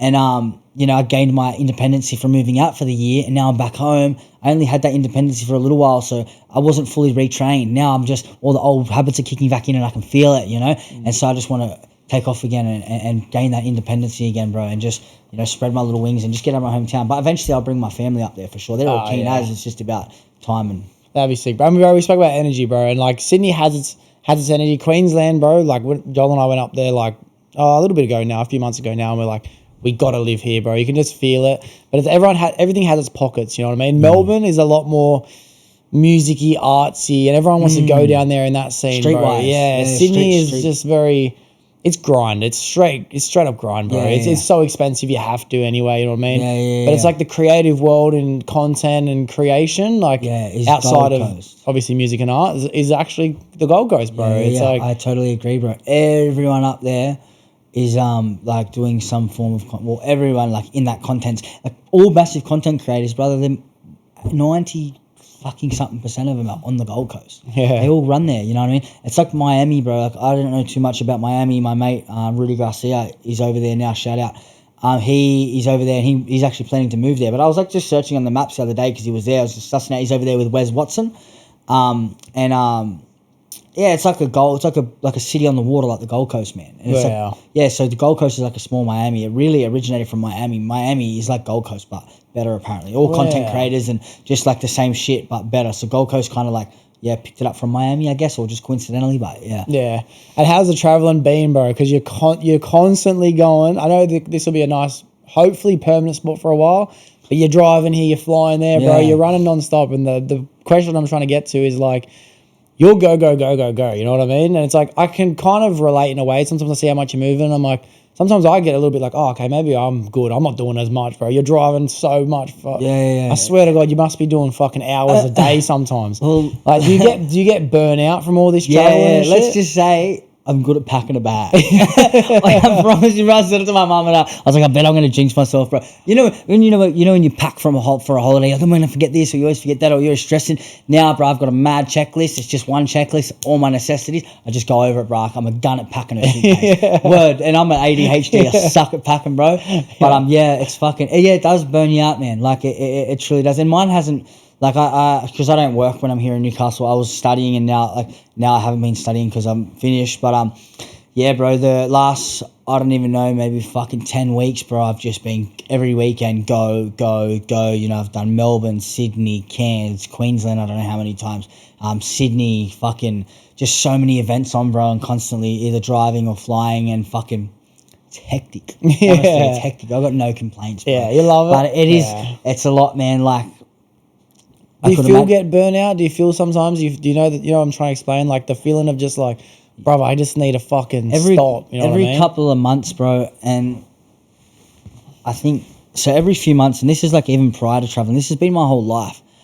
I will burn out, you could say, and I would just shut off from the world for a couple of weeks, bro. Like hardcore, like it's like depression almost. You know, I'll start sleeping right in, but every few months, bro, and it's like because I run on such a high frequency all the time, and even in addiction I was such a high frequency being regardless, you know, and I'll just burn out, bro. Like every few months I'll notice that I'll shut off for like a week, bro. I'll fucking sleep all day and I'll still go to the gym, but I'm just so disconnected from reality, it's weird. Don't know what it is. And like one of them ones was after the breath work.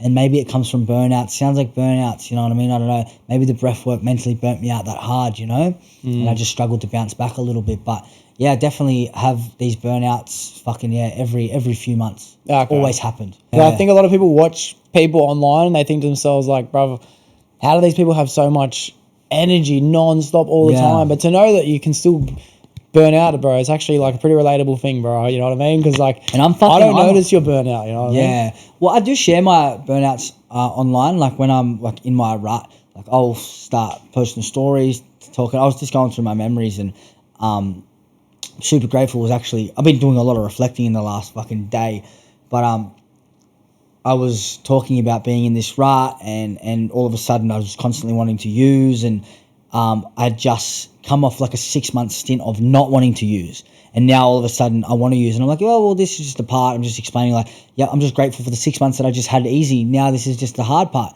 And didn't even realize I've been at the hard part for ages. I've been cruising on a fucking high for the last, I don't know how many weeks, 6, 7, 8, 9, 10 weeks.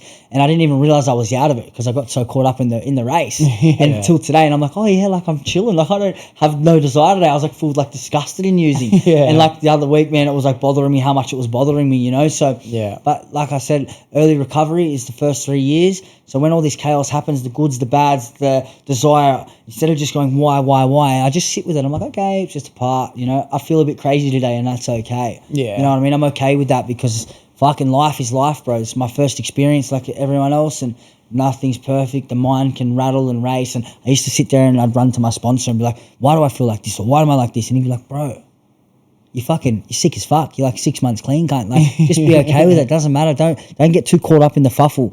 And then now I can like, kind of like step back and observe my chaos Sometimes I get caught up in it, but I can observe it. Like, okay, like, my mind's batshit today. Not I'm batshit today. My mind's batshit today. And that's okay. And not react on it, you know? Like, that's right. A friend, Suki, I'll give a shout out to Suki every time I say this, and I reckon I've said this out of 163 episodes, 63 times, right, realistically. But he said to me when we were young, like 17 or something, he goes, if a man that can control his emotions is winning at life. As soon as his emotions control him, he'll start to lose. And I've never stopped thinking about it, bro. And it's like, just because I'm pissed off, angry, overwhelmed, stressed, tired, sad, upset, doesn't mean I have to react on it.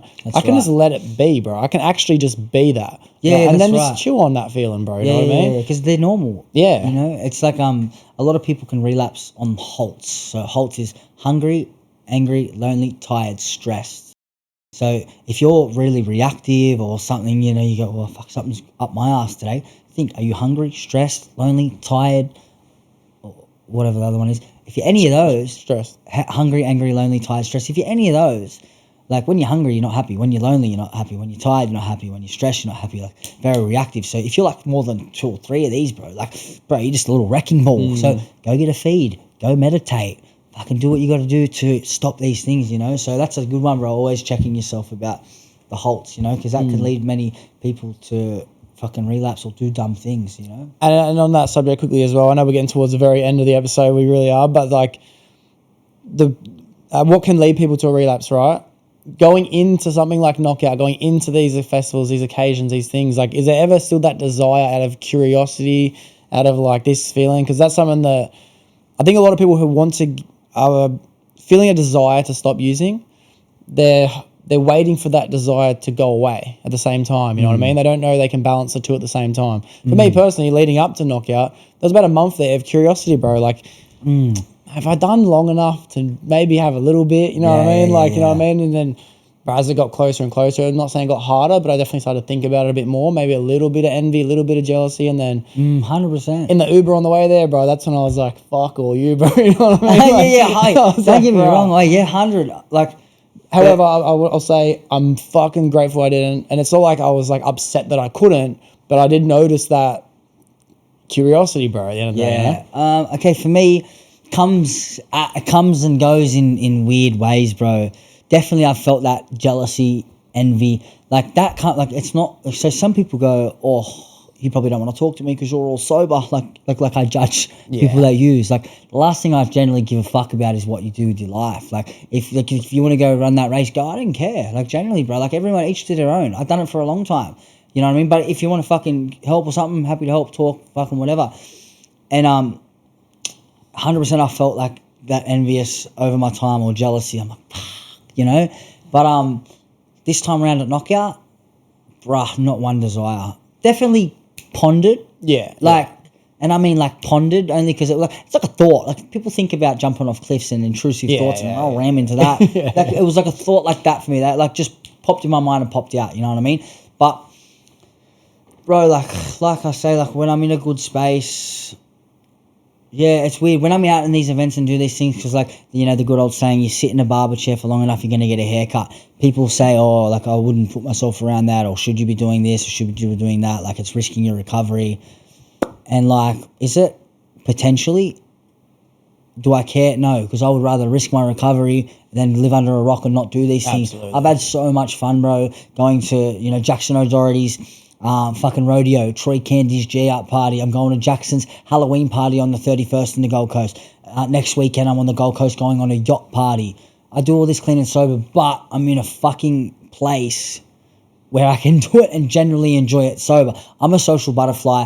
I'm not forcing myself to these events because I think that I deserve to still have fun. I'm like, let's fucking go. Yeah. You know what I mean? I fucking love this shit, like clean and sober or intoxicated. So you're excited to do them sober as well. And I think that's a big thing that people might not have, bro. Yes, you know that's what I mean? right. That's just my personality. Some people might not ever get to that place because that's not them. Like some people, it's like, yeah, I love a pub, but I don't love a club. Yeah, I like a doof, but I don't like a hardstyle festival.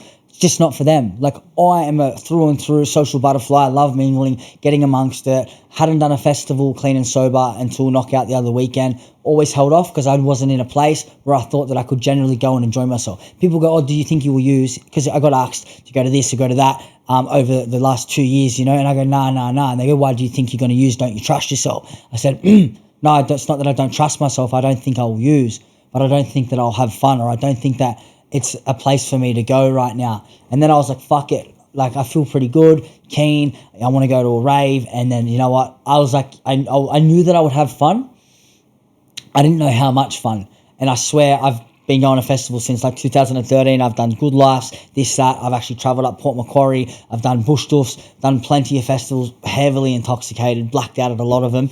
This one, Clean and Sober, was the best one I've ever been to. Yeah, that's mad. And that was just my best experience, generally. And you know what? A big part of that, and someone asked me, and they said, is it because of going in, getting recognised, the fans, the interactions, just that craziness? 100%. Like, to go up, bro, like, it's a fucking euphoric feeling, bro. Just thousands of people literally, hey, yo, you know what I mean? Like, that, bro, it was just like, that brings it all to life about what I actually do. And so that was like a, because it was a blot spin out to me, bro, that how much that happened. So I think that was a big part of it too. I I danced for I don't know how many fucking hours to the music and everything, but that made just like, I think the peak, because it was such a unique experience for me, you know what I mean? Because I can imagine, because some people say, I wouldn't be able to go out and not drink, right? And I think what a lot of people really mean, or drug realistically, but usually it's drinking, right, is like, they don't feel like they'll have fun because they don't feel confident enough. They don't want to do this, they want to do that, right? And when I had to make a decision for myself realistically that I will continue to go do all these same things with the same amount of fun, you know, because I could choose to go out there and be like, I wish I was sitting by myself talking. And like, if you're in that pity party, you won't have fun, bro. And it was a choice. It really was a choice. So I'm like, did you have to when you first started, did you have to decide for yourself like, all right, I'm still going to go out, I'm still going to do these things, and I'm going to have as much fun? Or was it kind of like a slow... Just tested it. Yeah, you know, go out for a little bit, always had an exit plan. Like, I didn't get you to drive me. I always drove myself, made sure I could get out there. Went with solid foundation, you know, my brother or someone that's a support person, you know, just testing these events, how I'd react, and always been good, you know? Like, I'm fucking... feel pretty strong, bro, around these. Sometimes, bro, I've been triggered. I'll go out and I fucking won't enjoy it because I'm in my own head. And then I'll leave. And I get it. It's like people I understand with that old mentality, or people that have mentality and addiction, they're like, that feel sorry for me, or they just think that they can't have fun. They don't go to a festival because they know they won't have fun. Just like I didn't go to a festival because I wasn't in a position to where I thought I could have fun. The way I can describe it, right, and you probably relate, you know, when you start to get drunk, right, and then you want to chase the bag, or you want to get on the pills or whatever, right? And now you're drunk, right? And until you get the bag or whatever, you won't have fun. You're so focused on getting on that you can't have fun on just the piss because you're so... And then you will chase and do everything in your power to get on. And then you're finally having fun because you just want it so bad, so you can't actually have fun. For me, it's not about that. It's not I wish I could drink or I want to drink so I can't enjoy the moment, because I've done a lot of healing and a lot of personal growth and come to a position where I'm not like, fuck, I wish I could, but I can't. Like, it's not like that for me, you know? Like, someone goes, oh, haha, Spill, and you can't drink. I said, it's actually not the case. I don't want to drink. It's not that I can't drink. I can go pick up tomorrow. Like, and it's not like when I go to an event, I don't think, oh, I can't drink at this event. It doesn't cross my mind like that, because it's not how it works for me, like how I operate. I don't go and go, fuck, I can't drink, and then it's like a different mentality. I'm just like, I just go there and be me, and it just is. You know what I mean? Because cool. I just drink on a drug and isn't a choice. Like, it's not an option for me anymore. It's not in my fucking vocabulary or thought. I just, you know what I mean? Yeah, that's mad. But you know what's cool, bro? Is like, I remember in our first episode, you said, I still experience FOMO. Because I remember you made a video about it. You're like, I still experience FOMO. And you said, I can't remember your exact words, but it was along the lines of like, it's not an option for me because of, you know, the fact that I'm going to pick up again, and I know what will happen if I go down this same road. Yeah. But it sounds like today your identity is so much different, bro, where you're like, I don't even want to. Like, that's not part of me, bro, you know? And I see a massive difference in the last year. I really do. That's very true. You know what? I don't know if I experience FOMO with the drink and the drug itself. I definitely experience FOMO with, fuck, I want to be out where the boys are. I want to be fucking at the yacht party or being around this or whatever it is. That's just human nature. But the drinking and drugging itself, it's not often where I feel like I miss out. It does come. Sometimes I can get in the pity party. Not often, but I'm like, why me? Why did I have to take it so far? Why can't I go out and be normal? But it's like, I don't even want, But at the end of the day, it's like I think that I might be putting words in your mouth as well, but it's just how I'm feeling about it as well. It's like, it wouldn't be fun just doing fucking 2 caps anyway. You know what I mean? Like it's like, what's the fucking point? You know what I mean? And it's like, I genuinely would rather. I would actually have been miserable if I relapse. You think, bro, from the first drink, I would hate myself. What am I doing? I hate myself. Fuck this. It'd be straight to pity party, bro, because I've come so far, and I'd be so disappointed. It's like ignorance is bliss, right? I wouldn't be innocently picking up and thinking, you know what I mean? I'd be like, fuck. How did I do this? How did I get here? And hate myself pretty quickly. I've heard it time and time again from the rooms. There's not even a fun stage. It's just straight to the pity party. Do you know what I mean? Because when you get a head full of NA, they say NA ruins your using, you know, because once you start to do these meetings and it's just like, sometimes ignorance is bliss. Because I used to have like 2 months off and pick up and go, woo, you know, keen as, bro, I've had a break. You deserve it. It's mad. And have a blast for a couple of days. Well, you know, go down. You know what I love hearing? I love hearing, like, no one's ever gone out and come back to the rooms and said it's mad out there. That's so much fun out there. You know what I mean? I heard a crazy saying, this lady, you know, and it's crazy because, you know, I sit there and I'm like, maybe I'm different. Maybe I can go use. Maybe I'm not like you. Maybe I'm not an addict. Maybe I can go fucking use and not fuck up my life like you. I start to see the differences, you know, the mind can ponder that way. And, you know, this lady come in and, you know, she was, you know, in her 50s, and she said, she was sharing just from the floor, and she said, you know what? If anyone's out there thinking that you can just go up and pick up and get back to the rooms and back to normal, maybe you can. Or maybe you'll go back out there and you'll relapse for 10 years like I did and lose your house, your family, your teeth, and come back 10 years later broken. And she's lucky to be back. And that's the reality of it. And I went, oh, yeah, don't want to risk that. 100%. And because you know what, brother? My patterns of history shows that I ain't no better than her, brother. Once I flick that switch, once I unlock that cage, that's it, bro. I don't know how to tame that demon, bro. It's just on. And you know what? I used to say, and the awareness come to me as I grew within my recovery. So before I'd ever properly got clean, I would have sober stints, you know, because I was on the ice, and then I'd give up the ice for a while, or I'd just go sober from the alcohol or everything or whatever. One day I'd be like balls deep in addiction for whatever, 6 months, no job, messy, using all the time. One day I'll wake up, I've had enough.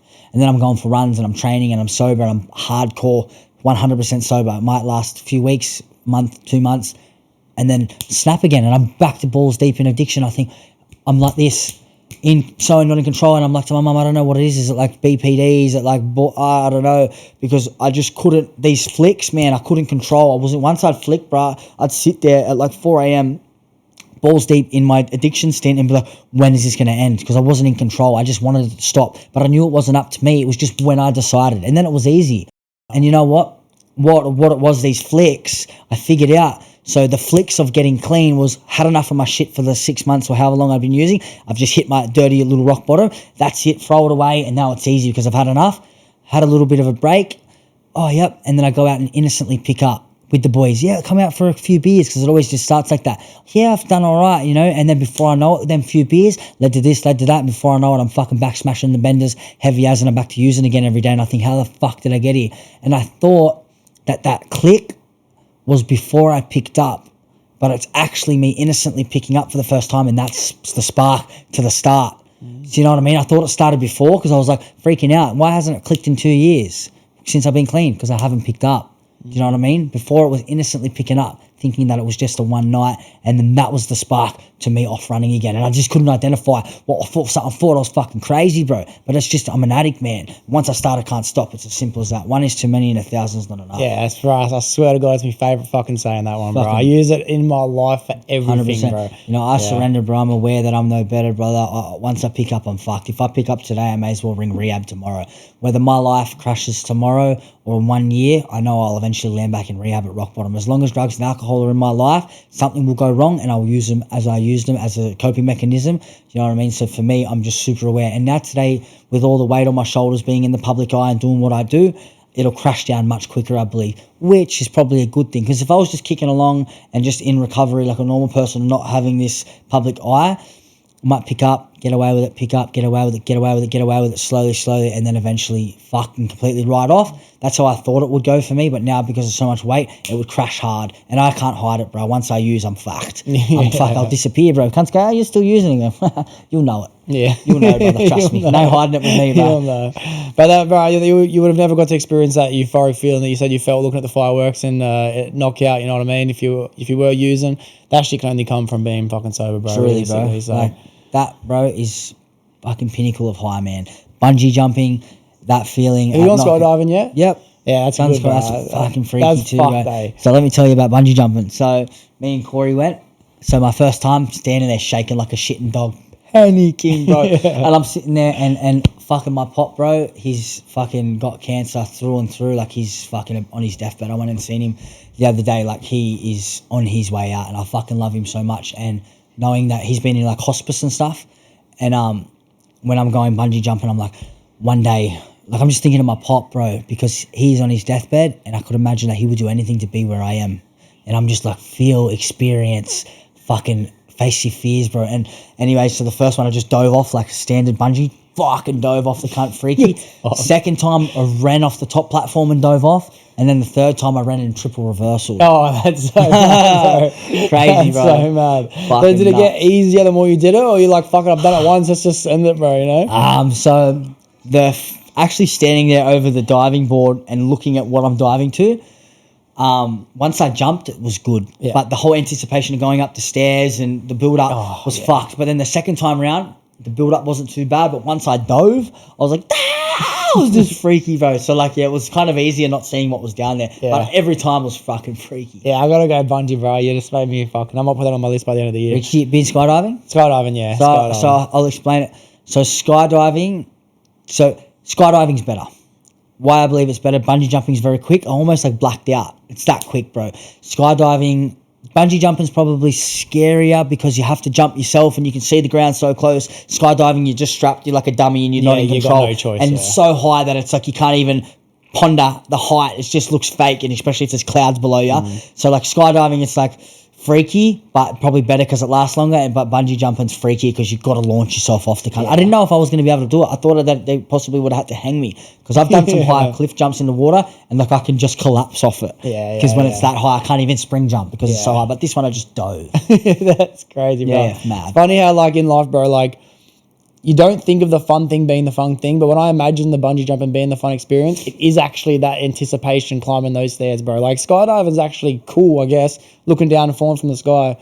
But the feeling of being in the plane, freaking the fuck out, the door opening, That was shit, hard bro. as I was panicking. Bro, that's the bit, bro. Yeah, You know what I it mean? is. Like, It is. That's more than actually doing it. Yeah, Like bro. that anticipation. Hey, Corey, man, me and you Walking up the stairs, we were bro. freaking out. Mum's hanging onto the railings, bro. And Corey was actually supposed to go first. He lost scissors, paper, rock.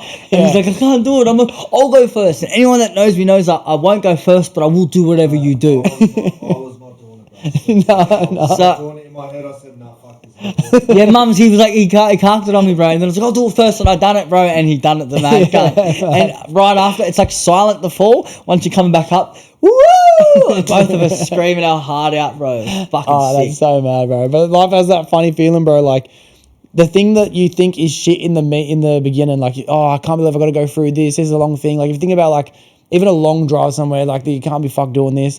They're the things that I actually love in life, bro. It's whenever I reflect back, I think to myself, the things that don't sound like much fun, going away camping, being cold, getting wet, all these memories I have, bro, being out with friends and family doing these things, as opposed to those things that are, oh, this will be a fun event, this will be a fun night, this will be fun. That thing is nowhere near as fun as the thing that sucks in the moment, bro. It's all about life and experience, bro, you know? And like one thing I always try to remind myself, bro, I always try to be grateful for the present moment and always try to stay present in my life.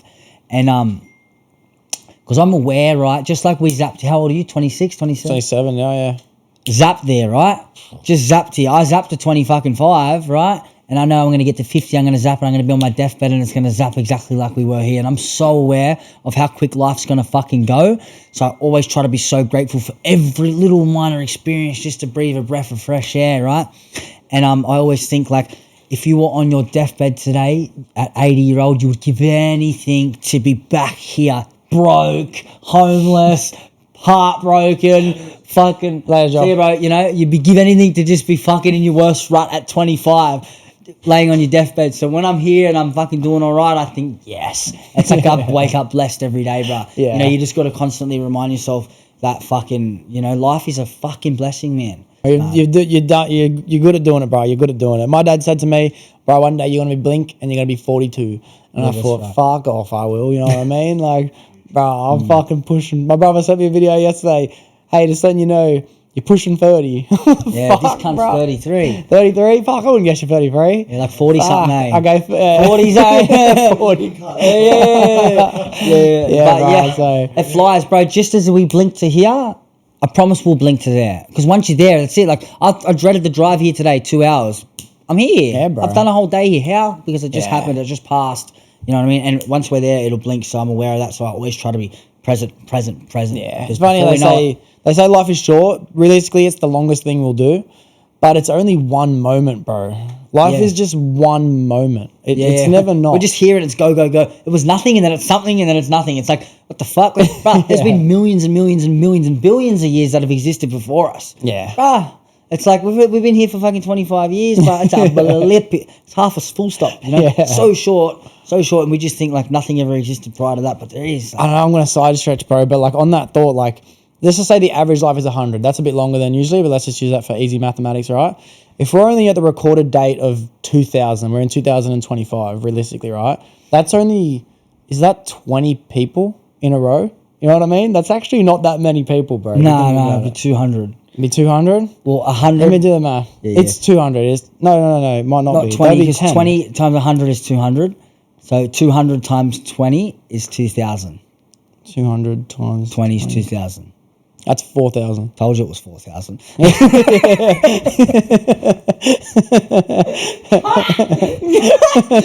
is it really? 200 times? 200 times 20. 200 times 20 is 4,000. 2 times 2 is 4. Yeah. Yeah, I can't remember what my original one was. What did I say? I said 200. I said 20. Yeah, 20. So, what is it? I said 100 times 20 is 2,000. So if the average person lives to 100 years, it's only 20 people. 20 people in a row to get back to the date in which we just started the calendar, bro. It's like, life hasn't really been going on for long at all, bro. Yeah, wow. When you put it in that when you think about that, well, when you think of Australia, it's been around for 350 years. Yeah, bro.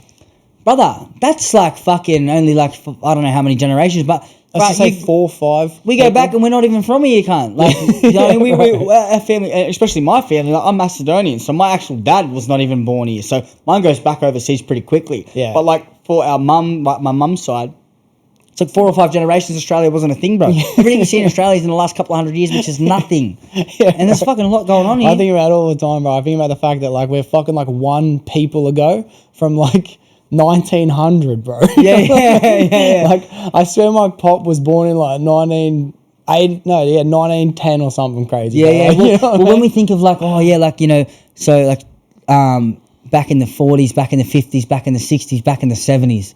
So right now we're actually in the 20s. So do you reckon when we get to like 2000, what are we at? 2090, so that's like the 90s. Yeah. Do you reckon every 100 years they just go back in the 90s, back in the 80s? So really, this is how old we are. So when I think of my pop that's born in like the 40s, I think, you old cunt. I was born in the 2000s. That's, you know what I mean? That's 40 years before he was born in that, back on that blip. Yeah. Do you know what I'm saying? Yeah, bro, that's wild. That's wild. I guess I was born in the 90s, bro. You know what I mean? You're old, brother. That's cool. Yeah. That's fucking crazy, bro. But yeah, life is short, bro. Life is short. And you're living... To be present of the fact that life is short is a fucking good thing. I think so many people are ignorantly walking around not aware of the fact that they're here for a moment. Yeah. One moment, and then their moment's done, Here and it's gone. And I think about it all the time, like my mum's dad, so he's my other pop, he's dead now, and, you know, that's his time. He's been there, he's done it. He's done everything, whether he didn't do everything he wanted to do, that's done. That was it. He's done, never again. You know what I mean? And it's like, gone, just like that, here and there. I told myself, bro, sorry to cut you off, but I told myself, like, if I'm here for anything, it's to taste every flavour, smell every smell, feel every feeling. And the problem with coming... Every feeling? I don't want to say that every feeling? I'll roll a couple out, right? But the problem and the benefit of feeling every feeling and smelling every smell is, man, you got to smell dog shit every now and then, bro. You know what I mean? And you got to taste food that makes you fucking feel sick. But feelings as well, bro. You got to be fucking sad, bro. You got to be depressed. You got to go through betrayal and tragedy and heartache. How do you know what flowers smell like if you don't? How do you know what smells good if you don't know what smells bad? Or how do you know what rich is if you don't know what poor is? You know, you got to have the opposite to understand one. Otherwise, if you just got one, if everyone was happy, we wouldn't know we're happy, because you got to be sad to know you're happy. Yeah. So it's like. And the beautiful part is, bro, that everyone actually, in my opinion, this isn't factual at all, but I believe at the end, if you take everyone's life, jumble it up, put it on a table, and then you got everyone else's jam it up, put them on the table, you might not know based on feelings and experiences whose life was whose, right? We all get to do things at different times, you know? And that probably all have the same feelings and experiences in different orders, bro, which is what's cool. If you just jumbled it, you wouldn't, because we're not unique, bro. Everyone knows what heartbreak feels like. Everyone knows what it's like to break someone's heart and have their heart broken, cool, bro. Everyone knows all these feelings, even loss, grief, like all shame, bro, all these things, and it's like... Yes, we'll wrap it. We'll wrap it. So one more thing I want to end on this. So every human that has existed so far, most of them are dead. So there's like 8 billion that walk the earth. 100 million have existed. So only 7% actually exist today. And most that could exist won't exist. I love it, bro. So we're lucky to be born fit, handsome, healthy, everything, bro. It's just like blessings after blessing. In Australia, blessed, you know what I mean? Have good parents, blessed. Count every blessing, bro. Count every blessing. I think it's a perfect way to end the episode. We've got to our time frame. We've got to our limit. Things have to end. Alex, it's been amazing having you on the podcast. Shout 50 episodes later, I've seen how much you've grown. In 50 episodes from now, bro, I think you're going to blow me away again, bro. It's fucking pretty cool to see. Brother. It is cool to see, bro. If you just stay on your same trajectory, bro, 1% of 1% every day. That's right. You're on a mad path, right, Brian. I'm keen to come on. Another 50 weeks. Yeah, I'll come up to Queensland. 100%, bro. I'll be back down. Don't worry, brother. We'll do it again. Once a year, let's do it. We'll see. Keen as, bro. Appreciate you, Doxie. Of course. For everyone listening, thank you for making it to the end of the episode. It was an amazing week this week. But next week. That's all right. Holy cunt, you said that fast. Yeah, we heading for the sun. Shawty going high, I ain't tripping for the funds. Yeah, I won't start, I ain't tripping.